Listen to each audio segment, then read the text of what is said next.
Ka jing bompat la ban penbet ia ka kam ki nong sensyar ki bopura hapo ka nong po elaka Hari Boy district tat hadu kini gisngi ki bomenta kala nang yai beteng. Henry ka jing dawa jong ka jing don kam ban penterlun ngai ki kam hapo ka elaka pat ka dawa ban don ngai ki nong sensyar ki bopura.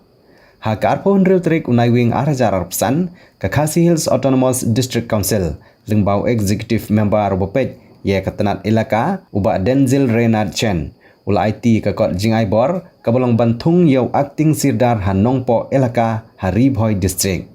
Ikne ka kam hadin ke jing pe benya na kileng do ki bran hapo kene ke elaka lajit yau ba lui star leng do banlong kum u acting sirdar lane sirdar bhasipor jong ka nong po sirdarship elaka Hari Boy district.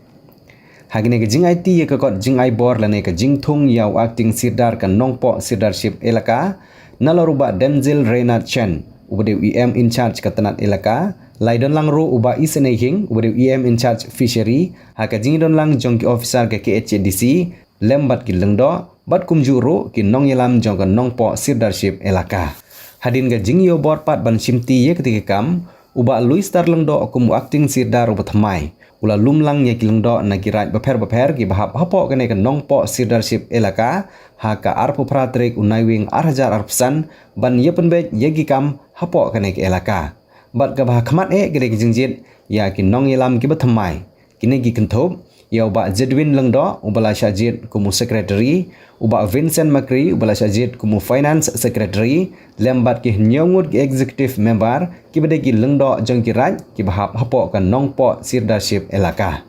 ya kine ki jingtung acting sirdarship hanong po elaka onbu laibenai bat hapo kine ki laibenai ki nong sensyar chenong ni ki palba ki bedon kam yau sirdar kin ya kendu bat penbet kam baruba Luis Star lengdo badro ka jing ya kendu brio jong acting sirdar kan long hamman lang asngi bar jong atayau ha office jong ka elaka ka badhanak chenong paham sim nadu kapor khandai beje menstem hadu kapor ar beje no phaisngi